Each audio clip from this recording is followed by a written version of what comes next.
Welcome back to my vlog.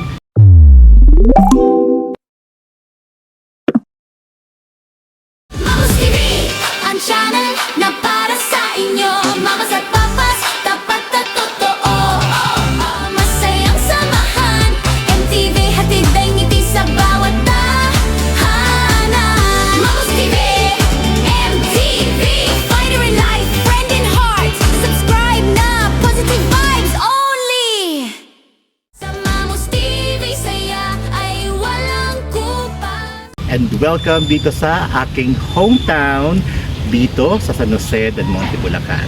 At nandito tayo ngayon sa isa sa mga pinakasikat at dinarayong simbahan, hindi lang sa buong Bulacan, kundi pati na rin sa buong Pilipinas. Nandito tayo ngayon sa Our Lady of Lourdes Grotto, dito sa amin sa San Jose del Monte, Bulacan. Kaya tara, samahan niyo ako. Sa Mamas TV, saya ay walang kupas. Ang Our Lady of Lourdes Grotto Shrine ay isang Catholic pilgrimage site na makikita dito sa San Jose del Monte, Bulacan.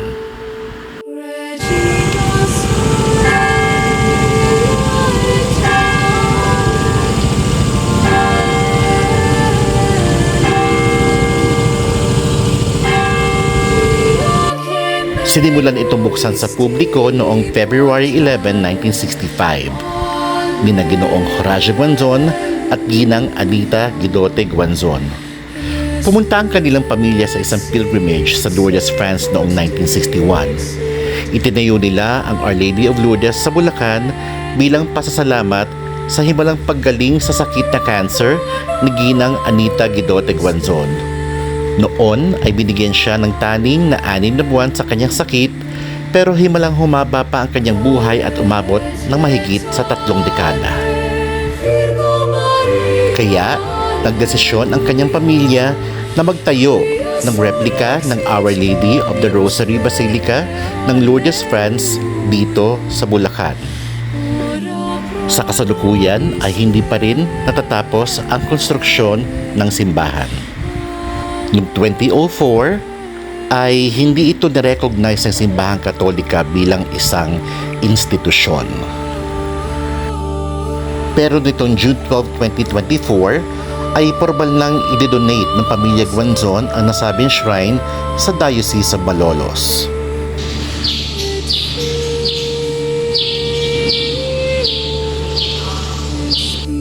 Ang canonical procession at pag-transfer ng shrine sa Diocese de Malolos ay na-finalize nitong July 20, 2024 sa isang seremonya na pinangunahan ni Bishop Dennis Villarojo.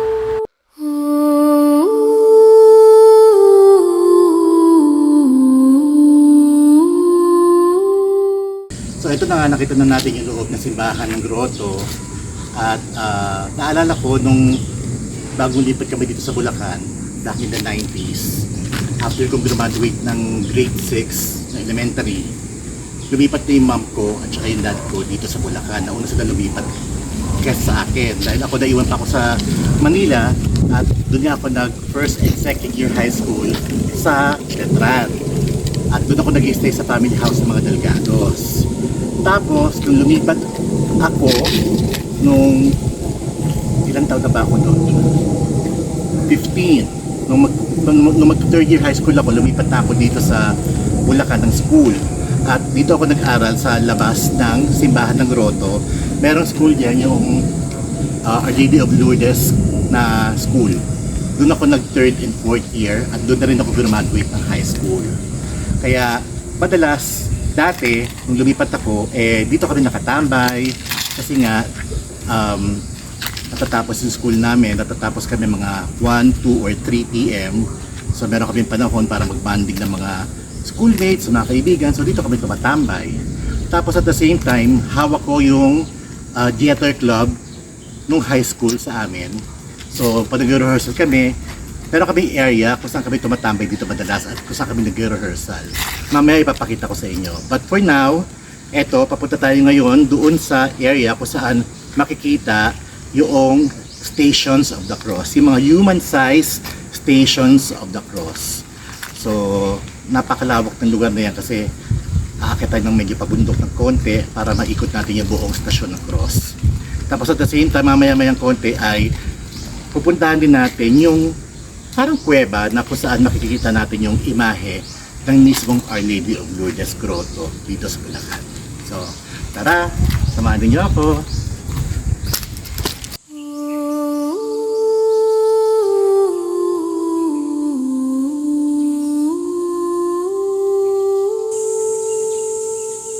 Regina Caeli Laetare, Alleluia. So ito na nga yung picnic area kung saan nga kami madalas tumambay dati nung high school pagka after classes. Tapos ito rin yung area kung saan kami madalas mag-rehearsal ng mga theater activities namin or meron kami mga production na ginagawa for our theater group nung high school kami. So ito siya.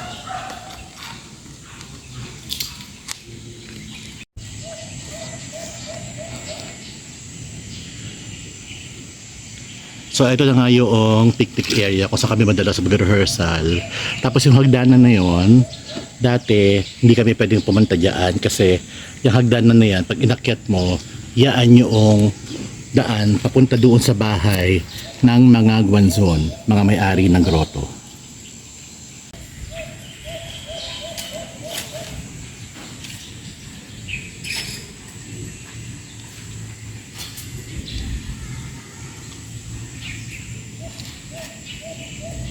Yung mga bago lang yun. Dati wala yan. Wala yan. Parang bago lang. Nakakamiss.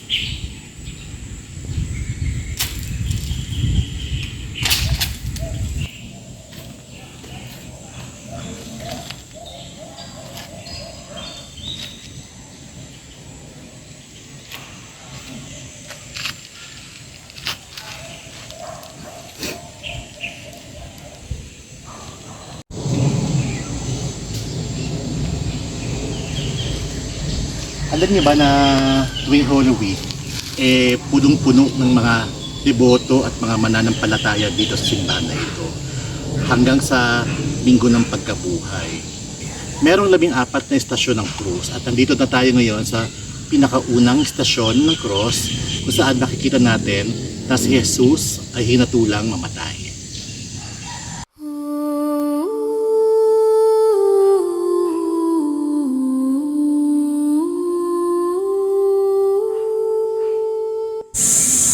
Okay, so nandito na tayo sa second station ng cross kung saan si Jesus ay inatangan ng krus.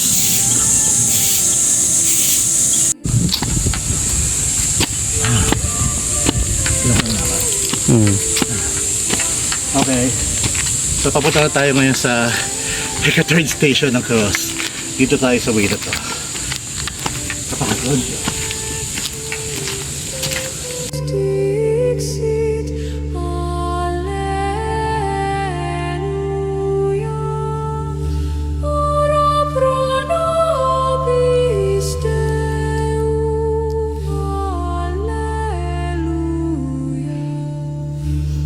Gaudet letare, Virgo Maria, Alleluia. Quia surrexit Dominus fere, Alleluia. Ora pro nobis Deum, Alleluia.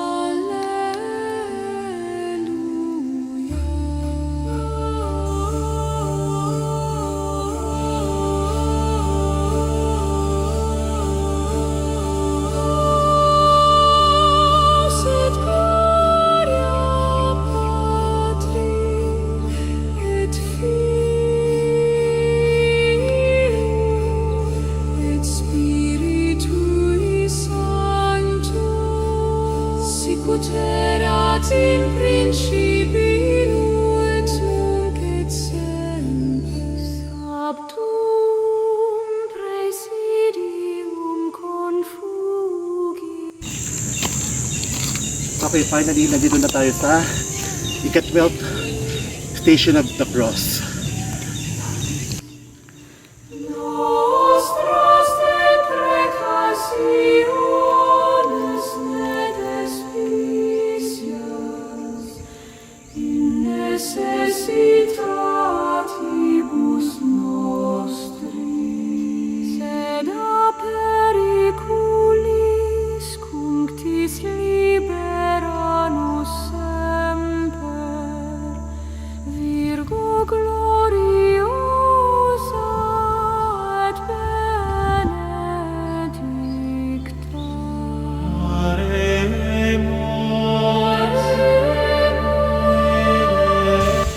so nandito na tayo sa pinaka-final station of the cross. Nandito na sa ika-14 station kung saan si Jesus ay inilagak sa kanyang libingan. Pero eto, puntahan natin yung kung saan siya inilid. No? Ito yung kuweba kung saan siya dito sa grotto. Pero unfortunately, close siya ngayon. Nakalock siya. So hindi natin siya pwede pasukin.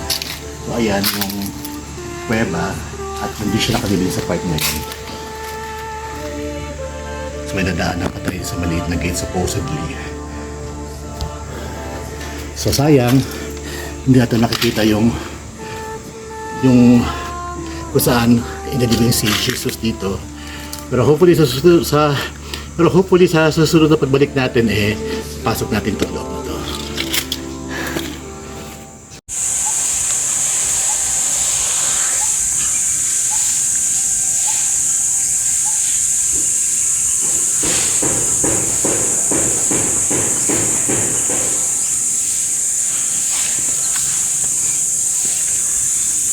Okay, so dito tayo ngayon sa palabas ng grotto.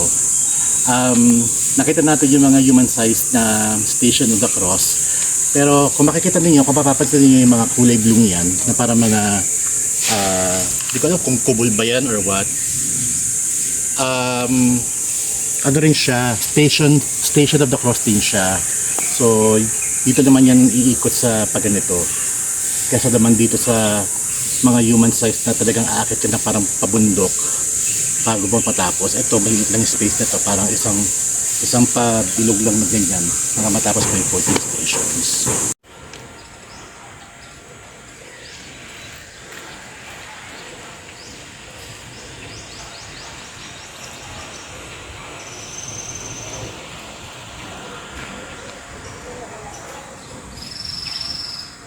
Nandito na po tayo ngayon sa sinasabi ko kanina na parang kuweba kung saan makikita natin ang imahe ni Our Lady of Lourdes. So nakikita niyo sa likod, ayan yung kanyang image, medyo natatakpan na ng mga halahalaman dyan. At the same time, doon sa side na yon, kung makikita ninyo yung side na yon, dati-rati maraming mga saklay dyan. Tsaka yung mga patunay, yung mga gamit ng mga napagaling ng mahal na imahe ng Our Lady of Lourdes. So dati may mga wheelchair dyan, puno ng wheelchair, may mga saklay, may mga braces. Yun nga, yung mga napagaling mismo dito sa grotto. Iniiwan nila yung mga gamit nila dyan na patunay na sila ay napagaling ng mahal na poon ng Our Lady of Lourdes dito. Noon pa man marami ng mga himala talaga at pagpapatunay na maraming napagaling dito sa simbahan na ito. Kung napanood niyo yung himala ni Ate Gaye, di ba? Walang himala! Hindi totoong may himala! Tayo ang gumagawa ng himala! Tayo ang gumagawa ng sumpa! Walang himala! Hello! Anybody home? Mali! Hindi yan. Hindi si Ate Gay. Si Ate Guy. Eto Walang himala! Ang himala ay nasa puso ng tao! Nasa puso nating lahat! Tayo ang gumagawa ng himala! Tayo ang gumagawa ng mga sumpa ng mga Diyos! Siya si Elsa, dami niya napagaling di ba dun sa pelikula. Ganon din dito. Marami rin mga tao ang napagaling ng imahe ng Our Lady of Lourdes at ng simbahan nito. So, ayun. Marami na rin mga dasal at kahilingan ang natupad sa pagkakaalam ko dito sa mga namamanata dito dati. Marami na talaga ang dumarayo dito sa simbahan na ito mula noon pa man. Kasi nga, dahil nga sa marami itong napagaling at marami itong mga kahilingan, mga dasal na natupad. So talagang dinarayo ito mula noon pa man. Hindi lang mga taga Manila, hindi lang mga taga kalapit probinsya, pati mga taga ibang bansa ay dinarayo itong simbahan na ito.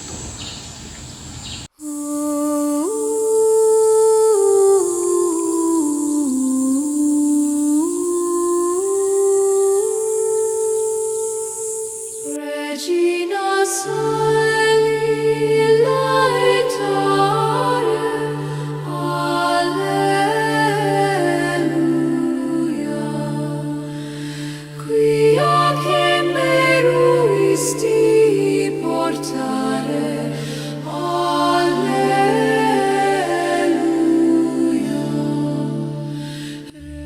Sa totoo lang, madalas napapaisip ako. Sa dami-dami ng mga nagdadasal at humihiling sa Kanya, paano Niya kaya naririnig ang lahat?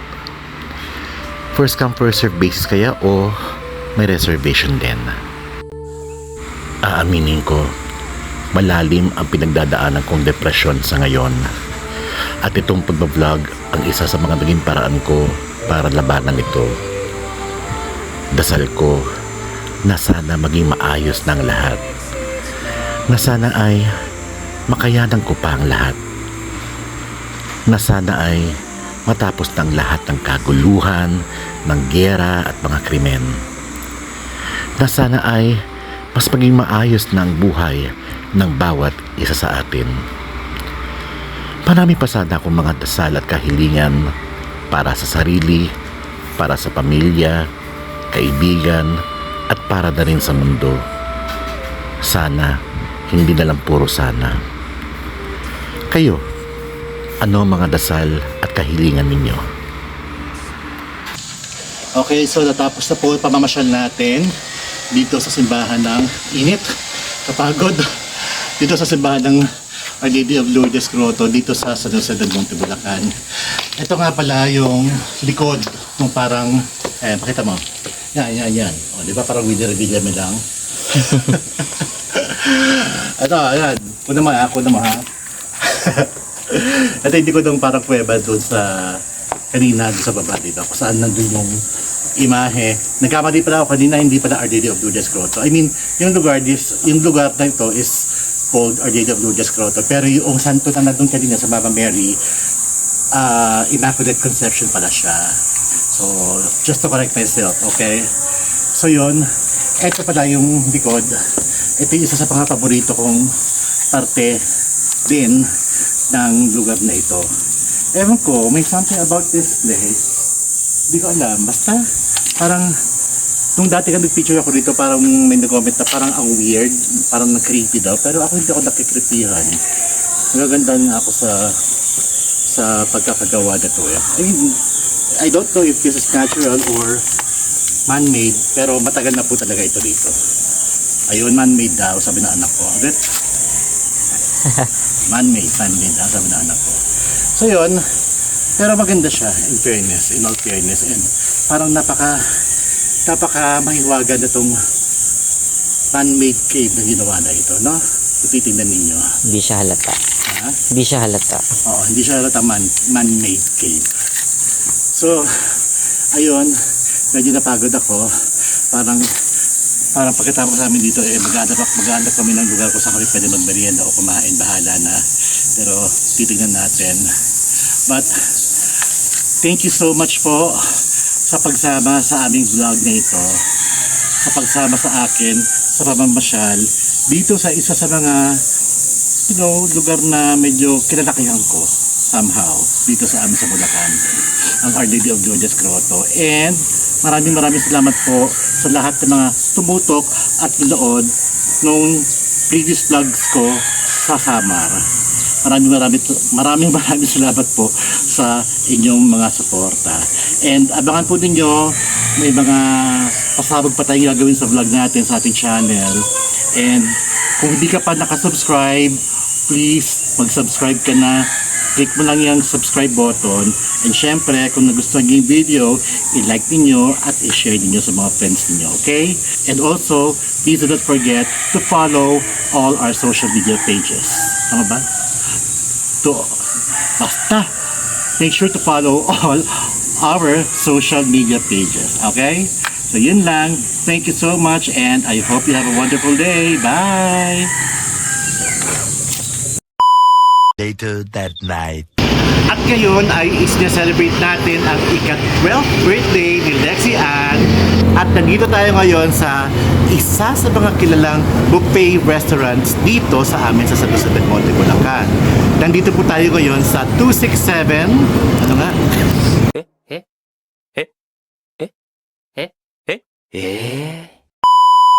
Nandito po tayo ngayon sa 267 Sizzling Place and Buffet. At makikita po yan dito sa may grotto, dito sa San Jose del Monte, Bulacan. Kaya tara, samahan na ninyo ko at tignan natin kung ano-ano nga ba yung mga available na makakain natin dito sa 267 Sizzling Place.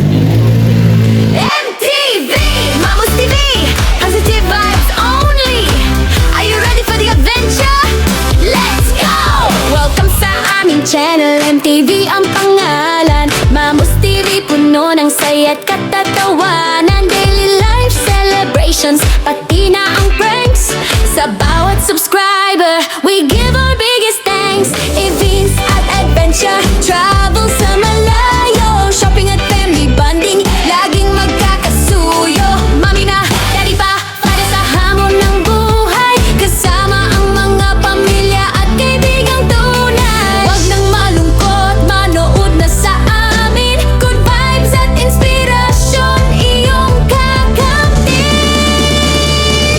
MTV, Mamos TV, ang channel na para sa inyo. Mamas at papas, tapat at totoo. Ayan, kasama natin ang ating birthday celebrant, Lexi Ann. Hello po! Ilan taon ka na? 12 po. 12 na, oo.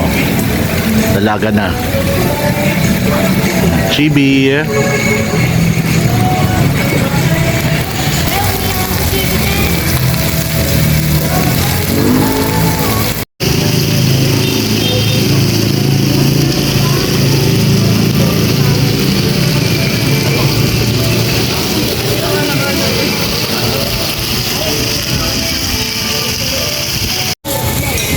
Mami. Luto-lutuan si Mami.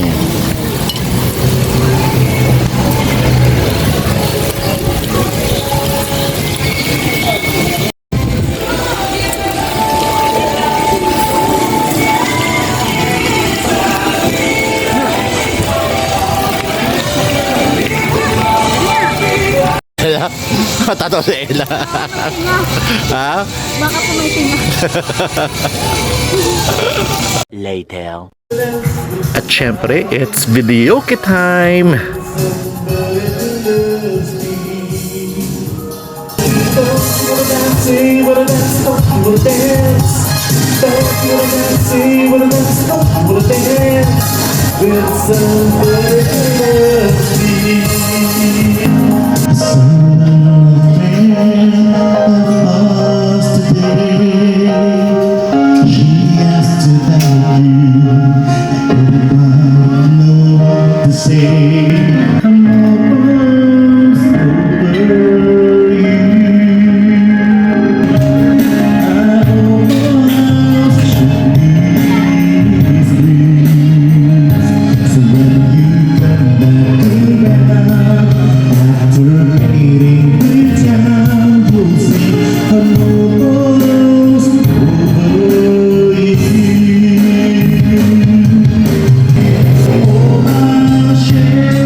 At syempre, kakanta rin ng ating birthday girl, si Lexi.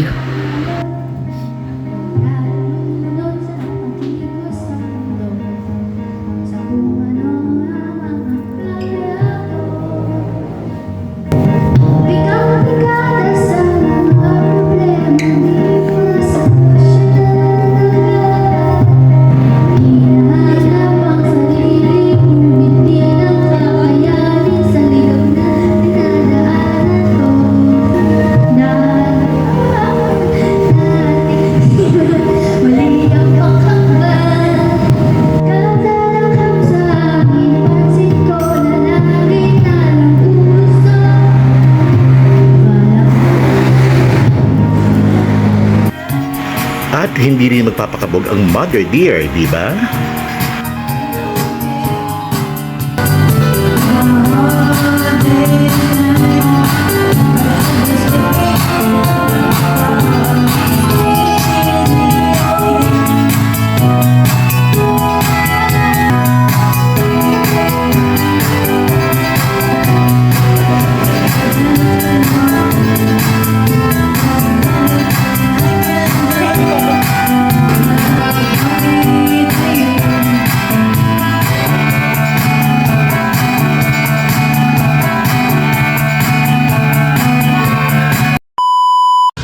Always remember that no matter how hard life is, tuloy lang ang laban sa buhay at huwag tayong susuko.